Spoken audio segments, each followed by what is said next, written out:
Olá! Começamos então o Círculo de Estudos em Montessori, número 15. Hoje nós vamos estudar o capítulo número 20 do livro Mente Absorvente. O capítulo número 20 se chama A Construção do Caráter é uma Conquista da Própria Criança. Essa devia ser uma frase, esse título de capítulo devia ser uma frase que professores montessorianos e famílias que adotem o método Montessori deveriam ter nas suas paredes em caixa alta. A construção do caráter é uma conquista da própria criança.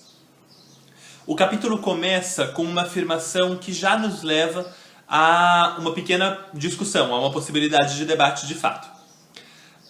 Ela diz, como explicado no capítulo anterior, as crianças constroem o seu próprio caráter, construindo sobre si mesmas as qualidades que nós admiramos. E aí ela diz: essas qualidades não nascem de nosso exemplo ou das nossas broncas, mas elas resultam somente de uma longa e lenta sequência de atividades levadas a cabo pela criança ela mesma entre as idades de 3 e 6 anos. Bom, o caráter não nasce dos nossos exemplos ou das nossas broncas, não nasce daquilo que nós dizemos para a criança ou daquilo que nós fazemos e ela vê. Nasce da própria criança. Com isso nós entraríamos em debate aí com diversas linhas da educação, especialmente da psicologia da educação, que vão dizer que a construção do caráter é construída, quer dizer, ela só acontece por meio do exemplo do adulto, que a criança de fato imita. No entanto, a Montessori vai dizer que as qualidades desse caráter, aquilo que nós chamaríamos virtude, está dentro da própria criança, é inato à criança e brota quando ela tem liberdade de ação e pode levar a cabo uma série de atividades adequadas ao seu desenvolvimento e que auxiliem o seu desabrochar, vamos dizer assim. E aí, até foi uma parte do capítulo que eu fiz um monte de anotações. Eu rabisco com caneta muitas vezes no meu livro, porque eu quero que a nota fique aqui, eu não quero que ela suma. E o que eu notei aqui foi que, no entanto, a Montessori diz para nós que o adulto tem de se comportar de forma quase perfeita para a criança, né? E aí fiquei pensando, por quê? Bom, primeiro, não dá para nós dizermos que a criança não absorve nada. Se ela nasce com o que nós chamamos de mente absorvente, é claro que ela absorve, né? E a própria Montessori diz isso, quer dizer, se a criança nasce e absorve do seu ambiente tudo aquilo que ela vê, é claro que ela absorve o que nós fazemos, é claro que ela absorve como nós nos comportamos. Isso é evidente. O que acontece é que as características positivas do seu comportamento lhe são inatas e brotam por meio da atividade. Não adianta somente assistir, não adianta somente ser um corpo inerte presente que acompanha a forma como os adultos se comportam e aí vai passar a se comportar daquela maneira. Isso não é suficiente, né? Tanto é que crianças que estão em famílias nas quais os pais se comportam de forma exemplar em qualquer situação social, às vezes são crianças que simplesmente não se comportam, né? E isso acontece porque essa criança não tem oportunidade de ação, oportunidade de trabalho, de desenvolvimento de atividades, de empregar a sua vontade em tarefas, e então ela não consegue se desenvolver. Essas características não brotam, não desabrocham da própria personalidade da criança. Então só o exemplo não adianta. Mais que isso, no entanto, o comportamento do adulto deve ser ideal, não porque ele vai ser imitado imediatamente pela criança, mas porque um comportamento ideal do adulto é aquele que permite a criança agir, né? O adulto, por exemplo, vamos pegar um adulto raivoso, um adulto orgulhoso, um adulto raivoso. São os dois piores defeitos de caráter, segundo a Montessori, o orgulho e a ira. Um adulto raivoso e um adulto orgulhoso. Se estiverem perto de uma criança, essa criança nunca vai ter possibilidade de ação, porque na hora em que ela faz alguma coisa que agride, né, que vai contra qualquer coisa que aquele adulto acredita, ele impede, ele reprime, ele oprime aquela criança. Então ela não tem, de fato, a possibilidade de agir no seu ambiente. Ao mesmo tempo, um adulto que seja muito orgulhoso de si mesmo, que tenha de si uma impressão muito boa e etc., vai fazer de si para a criança aquele que se encontra num topo e que fala para a criança de cima a baixo. Né? Inclusive visualmente, é aquele adulto que não ajoelha para falar com a criança, não senta no chão. Ele olha para a criança de cima e a visão que a criança tem do adulto quando ele olha para a criança de cima é esta aqui. É exatamente isso que a criança vê quando nós olhamos para ela de cima. Ela enxerga essa parte do nosso rosto. Né? E um adulto muito orgulhoso vai olhar para ela de cima. Então, os problemas de caráter no adulto se refletem na opressão da criança, na opressão que ele exerce sobre a criança. Acho que esse monte de observações era importante para essa primeira frase, mas ainda tem uma coisa que é relevante aqui. A Montessori diz que essas virtudes, essas características do caráter, brotam por meio de uma sequência de atividades longa e lenta, levadas a cabo pela criança entre as idades de 3 e 6 anos. Então o que ela está nos dizendo é que até os 6 anos, essas características podem brotar naturalmente. Elas surgem, elas são inatas à criança e elas surgem naturalmente. Após os 6 anos, essas características não surgem mais. Elas podem vir a se expressar. Um adulto, ou um jovem, ou um adolescente pode se esforçar por fazer nascer em si determinadas características, mas elas não serão mais naturais, elas não serão mais aquelas inatas e elas não terão brotado pela atividade autônoma. Elas terão brotado antes pelo esforço daquele adolescente, daquele jovem ou daquele adulto para se transformar. É algo, um esforço mesmo ativo de transformação da personalidade. Que talvez funcione, mas que nós sabemos que fundamentalmente não funciona tão bem quanto se a criança nasce e é colocada logo em um ambiente rico em que ela pode agir, em que ela é livre para trabalhar. Né? A Montessori vai dizer o seguinte: a pena é que depois dos 6 anos, a criança não consegue desenvolver o caráter e as suas qualidades espontaneamente.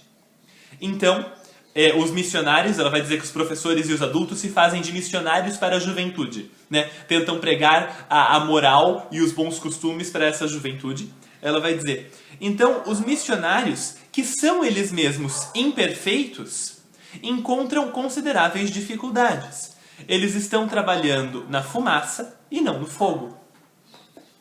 A fumaça porque é o reflexo de algo. É o que restou de algo, é o que aparece de algo, mas não é o algo em si. O caráter em formação mesmo está ali, aparecendo e se formando perceptivelmente entre 0 e 6 anos. Depois disso, a gente tem as emanações desse caráter formado, e é claro que nós podemos trabalhar sobre elas. Né? E aí, eu estava ouvindo na televisão há instantes, você pode sentir raiva, o que você não pode fazer é manifestar a raiva. Puxa vida. Puxa vida. Né? Então, nós estamos trabalhando de fato sobre a fumaça. Né? Você pode sentir ira, você pode sentir orgulho, você pode sentir todos os piores defeitos de caráter. O que você não pode fazer é manifestar a ira, o orgulho, os piores defeitos de caráter. Então nós estamos mexendo na fumaça, nós estamos mexendo na manifestação de algo que de fato está lá dentro da criança. Né? Nós não estamos mexendo naquilo que está ali, nós estamos mexendo no reflexo do que está ali, no resto talvez do que está ali. E aí ela continua para dizer, sem o caráter não existe motivação. Somente aqueles que, apesar de problemas anteriores, de maltratamento, tiverem tido sucesso em guardar algumas ou todas as principais características do caráter, têm qualquer personalidade restante. Na maior parte das vezes, não há nenhuma. Então o que ela está dizendo é, na maior parte das vezes, as crianças que não são deixadas, não são colocadas em um ambiente rico e livre, perdem de fato a possibilidade do desenvolvimento dessas características. Eu digo características, mas entendam sempre do caráter. E a partir daí, perde então a sua personalidade, né? E aí perde a sua motivação. Quantas vezes a gente não escuta estando dentro de escola, isso é muito comum. Você escuta os pais dizerem: o meu filho está desmotivado. Por outro lado, muitas vezes professores de várias escolas dizem para os pais: o seu filho está desmotivado. Muitas vezes o psicólogo vai dizer para os pais e para os professores: essa criança está desmotivada. O que é essa falta de motivação, se não o não desenvolvimento da motivação, da vontade, da personalidade em si, entre os 0 e os 6 anos de idade? Se essa criança foi proibida de agir durante 6 anos seguidos, os 6 primeiros anos da sua vida, ela perde a vontade de agir, a vontade de explorar, a curiosidade. Né? É isso que é a falta de motivação que a gente vê nas escolas, que a gente vê nas casas, nos consultórios de psicólogos e psiquiatras, etc. E aí a Montessori vai dizer que pregar a moral a uma criança, pregar uma forma de comportamento, ou pregar a motivação, etc, etc e tal, é como dizer, no caso da criança que não desenvolveu isso dos 0 aos 6 anos, é como dizer a uma pessoa sem as pernas para que ela ande direito. Não é uma exigência justa. Se ela não desenvolveu aquilo, se ela não tem aquilo, não é justo exigir dela aquilo. Nós precisamos tomar outras medidas para auxiliá-la a mexer na fumaça. Né? E tentar ajudá-la a desenvolver isso. Mas exigir dela aquilo que ela não teve a possibilidade, a liberdade de desenvolver, não é justo. As qualidades como essas só podem ser recebidas pela prática. E nunca por comandos, nunca por ordens. Isso é frase da Montessori. E aí ela vai dizer que nós nos esforçamos para ajudar a criança, o adolescente, o adulto, e temos esperança de que alguma coisa vá mudar. O tempo e a paciência não têm nenhum efeito por si mesmos. Nós temos que tirar vantagem da chance oferecida pelo período criativo no sentido de criação de fato. Então, não adianta a gente ficar esperando e ter esperança de que um dia aquilo vai melhorar. Nós temos que fazer o nosso máximo para que do 0 aos 6 anos alguma coisa seja feita. Para que do 0 aos 6 anos a criança tenha a possibilidade de desenvolver tudo aquilo que está dentro dela, que nasce de fato com ela. E aí ela parte para uma reflexão que eu não sei se ela tirou do Tolstói, se ela e o Tolstói pensaram ao mesmo tempo. Se o Tolstói tirou dela, eu sei que o Tolstói ou a filha dele tiveram um contato muito próximo com Montessori. Então, eu não sei de onde isso veio, mas ela diz o seguinte: adultos como as crianças parecem se diferenciar de um do outro, principalmente em seus defeitos. Mas escondido em seu coração tem alguma coisa mais profunda, comum a todos. Eu trouxe aqui Anna Karenina, que é o livro do Tolstói, onde essa frase aparece. A primeira frase do livro, quem já leu deve lembrar porque tem alguns começos de livros que são inesquecíveis. Né? O do Orgulho e Preconceito, desse livro, são inesquecíveis. É uma frase que é um parágrafo, é essa primeira frasezinha aqui. Ele diz o seguinte: todas as famílias felizes são parecidas entre si. As infelizes são infelizes, cada uma à sua maneira. Todas as famílias felizes são parecidas entre si. As infelizes são infelizes, cada uma à sua maneira. É exatamente o que a Montessori diz, não é? Os adultos, como as crianças, parecem se diferenciar uns dos outros, principalmente em seus defeitos, mas escondido em seus corações existe algo mais profundo, comum a todos. E ela vai dizer o que é comum a todos. Todos eles aspiram a algo espiritual. Esse espiritual eu gosto sempre de compreender como um psicológico, como um interno. Não precisa necessariamente envolver uma crença esotérica ou religiosa. Né? Não é necessário. Isso dá para se checar na prática sem a crença. E aí ela continua no mesmo parágrafo e diz: tanto no plano externo quanto no plano interno, existe uma pequena luz do inconsciente da humanidade que a guia para coisas melhores. A Montessori, ela parecia na época dela uma otimista e até pouco tempo ela continuava sendo uma otimista. Mas aí 2 livros saíram que mostram que Montessori não era uma otimista. Um deles se chama O Ambientalista Cético, acho que já existe a tradução em português, do Bjorn Lomborg, que é um professor de estatística dinamarquês, que fala sobre a melhora da humanidade. E o outro é bem mais recente, chama-se Os Anjos Bons da Nossa Natureza, é do Steven Pinker. Ele é pesquisador do MIT e de Harvard, ele é professor, ele está sendo professor em um e já foi no outro. Ele é muito renomado e ele fala sobre a queda da violência através dos tempos. Então, como essas duas obras de peso são obras imensas e muito bem embasadas, nós podemos dizer sem medo que o mundo vem melhorando e que a humanidade vem melhorando. Então a Montessori não estava errada quando ela disse que existia alguma coisa que impelia a humanidade a uma melhora. Ela faz essa afirmação, termina a reflexão que ela vinha construindo, e aí eu vou colocar então a ilustração disso. Ele vai ser colocado agora no vídeo.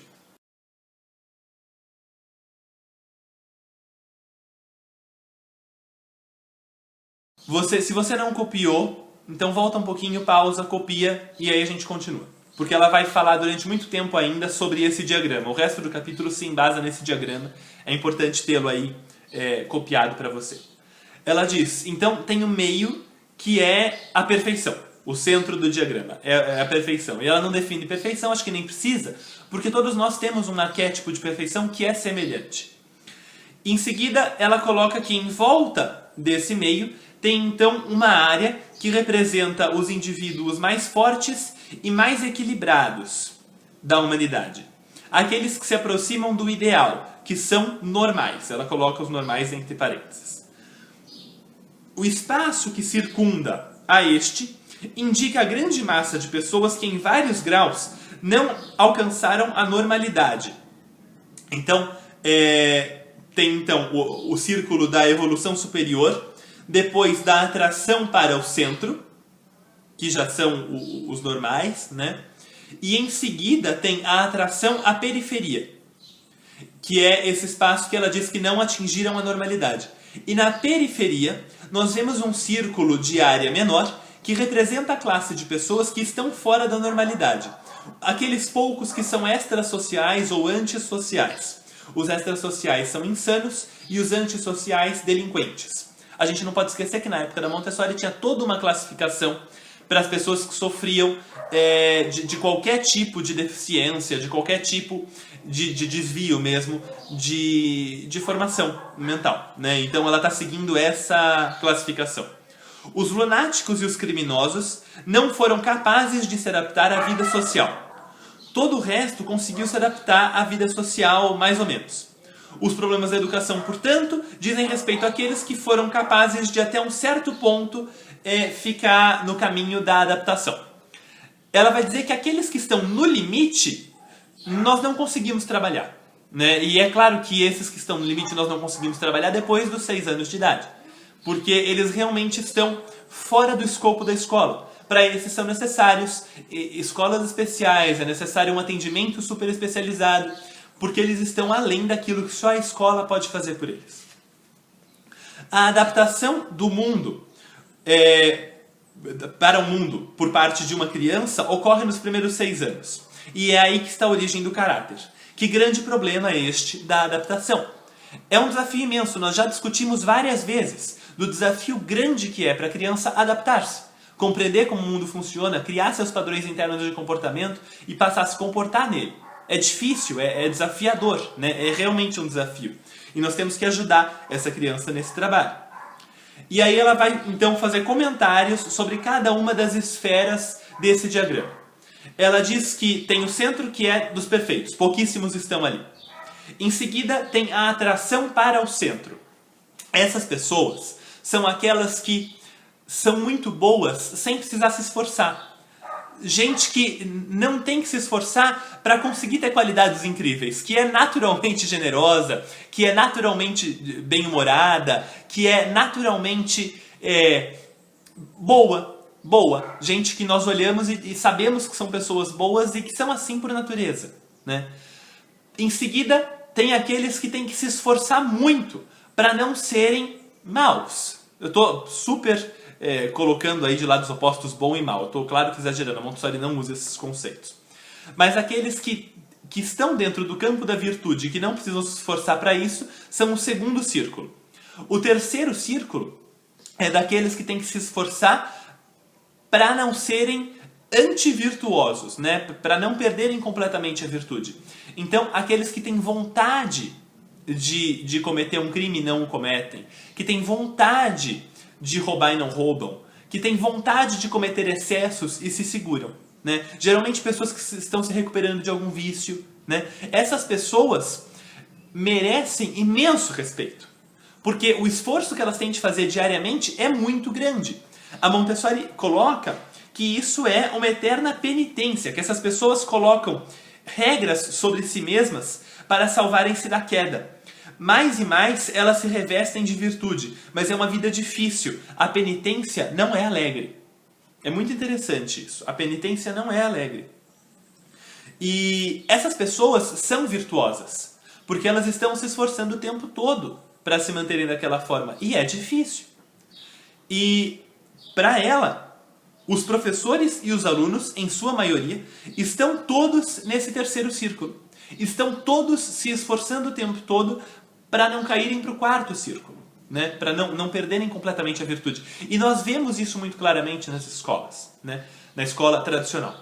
O professor, na frente da turma, respira o tempo todo para não se tornar agressivo e impor a sua vontade pelo grito. Ele não quer perder a calma, ele sabe que é ruim, mas ele precisa se esforçar o tempo todo para isso.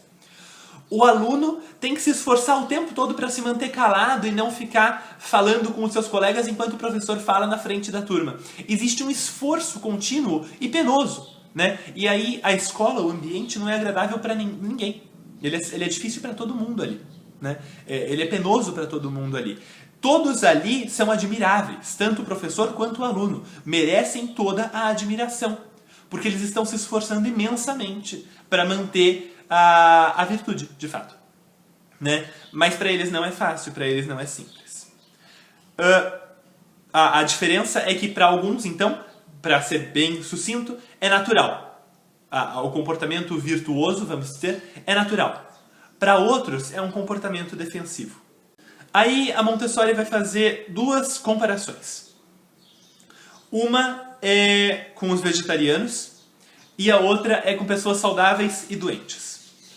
A dos vegetarianos, ela diz assim: aquela pessoa que escolheu ser vegetariana, livremente, sem ser por imposição de ninguém, que um belo dia disse, não, eu vou parar de comer carne, e ela para ela, aquilo pode até envolver um esforço no começo, mas então se torna natural, a carne não a apetece mais. Nós podemos falar com muitos vegetarianos e eles vão dizer, não, parei porque não gostava de carne.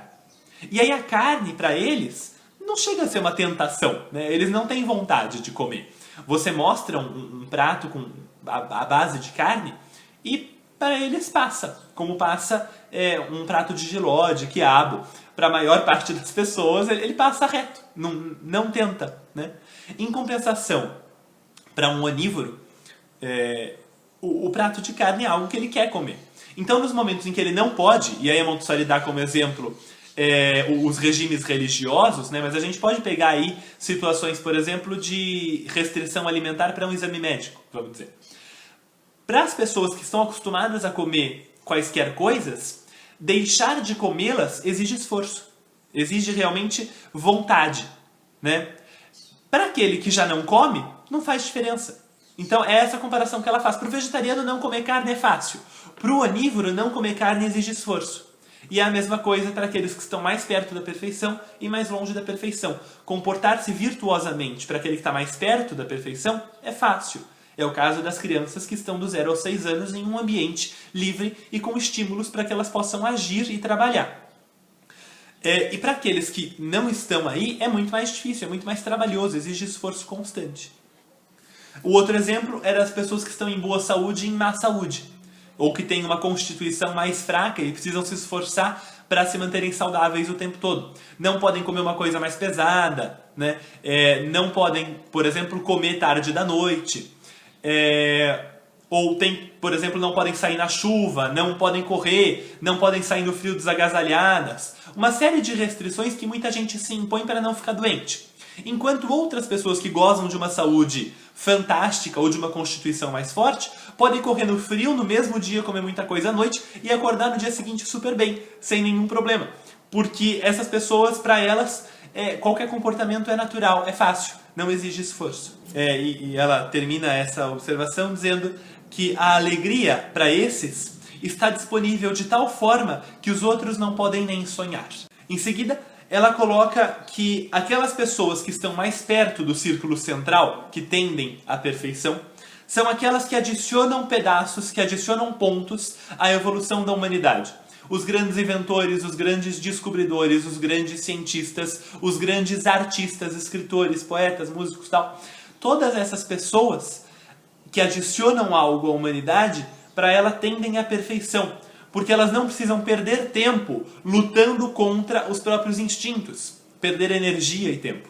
Então elas investem essa energia, essa vontade de viver em obras, em coisas mesmo. E aí elas ajudam a humanidade a caminhar.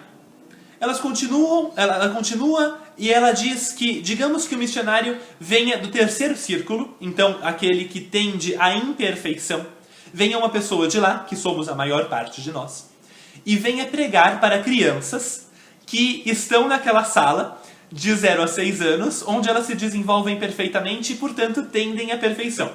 Ele prega a elas e diz a elas: vocês têm que se comportar assim, assim, assim. Vocês não podem se comportar de tal e tal forma. Para essas crianças, aquilo não diz nada, porque elas já fazem isso. Para elas, aquilo já é natural. Dizer, por exemplo, não sei quem já visitou uma sala montessoriana. Uma das atividades que a gente tem em sala é partir um alimento e aí servi-lo aos seus colegas. Pode ser pepino, cenoura, pode ser maçã, pode ser banana, qualquer coisa fácil de partir. Para partir a maçã nós temos um pequeno equipamento que você pressiona contra a maçã e ela parte. Então você chega na sala e alguma criança vem e te oferece aquele alimento. Você sempre aceita por educação. E para ela aquilo é natural. Então se alguém chega a ela e diz para ela assim: você tem que ser generosa e oferecer aquilo que você parte, aquilo que você come, para os seus colegas e para os visitantes. Ok, eu já faço. Não existe novidade, não existe melhora da moral, ou do caráter, ou dos hábitos, das boas maneiras dessa criança. Ela já faz isso. Para ela, a virtude, o bom comportamento já é natural. Então eu vou ler duas coisas, sobre uma eu vou fazer uma reflexão, com a outra a gente encerra o círculo. Se nós examinarmos os programas de trabalho recomendados para uso nas escolas, veremos de uma só vez sua pobreza e sua limitação. A educação de hoje é humilhante. Ela produz a inferioridade do homem e artificialmente diminui os poderes da humanidade. A sua própria organização coloca um limite ao conhecimento muito menor do que aquele do nível natural. E a própria educação baseada nos poderes mais baixos do homem e não nos seus mais altos. É a culpa do próprio homem que a maior parte da humanidade seja inferior daquele terceiro círculo. Porque a formação do caráter durante o período construtivo dos 0 aos 6 anos foi impedida. E aí ela vai dizer que nós temos de nos esforçar para permitir que isso não aconteça, né? Para permitir que a criança consiga construir o próprio caráter. E que se nós fizermos isso, então esse segundo círculo, o primeiro é o da perfeição, talvez a gente não chegue no primeiro, mas esse segundo círculo que tende à perfeição vai crescer a ponto de dominar toda a área do terceiro círculo. E então nós teremos de fato ajudado a humanidade a ir em diante. Se permitisse que o caráter se desenvolvesse da forma natural, e se nós não dessemos dissertações morais, quer dizer, sermões, mas dessemos de fato a chance de agir construtivamente para a criança de 0 a 6 anos, então o mundo precisaria de uma forma muito diferente de educação. Assim ela termina esse parágrafo, então, fazendo de fato uma exortação à aplicação de tudo aquilo que nós aprendemos já no que foi mais da metade do livro Mente Absorvente. Nós já passamos da metade do livro. A aplicação de tudo isso. E ela termina o capítulo com o que eu termino o vídeo de hoje. Eu já adianto que nós vamos nos encontrar na quinta-feira às 8 horas da noite para discutir esse capítulo nos comentários do YouTube, no Círculo de Estudos em Montessori 15, para discutir o capítulo 20 do livro Mente Absorvente. Eu quero finalizar de fato com a frase da Montessori, por isso o aviso vem adiantado agora. Ela termina dizendo: a nova educação é uma revolução, mas sem violência. É a revolução não violenta. Depois dela, se triunfar, a revolução violenta terá se tornado para sempre impossível.